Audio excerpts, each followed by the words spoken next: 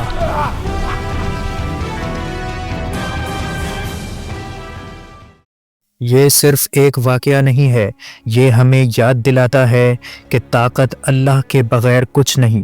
تکبر کا انجام ذلیل موت ہوتا ہے، اور ایک اکیلا مومن بھی پوری دنیا کے شرک پر بھاری ہو سکتا ہے۔ حضرت ابراہیم علیہ السلام نے ہمیں سکھایا کہ حق کے ساتھ کھڑے ہونے کے لیے نہ لشکر چاہیے، نہ تاج اور نہ سلطنت، بلکہ صرف ایمان چاہیے۔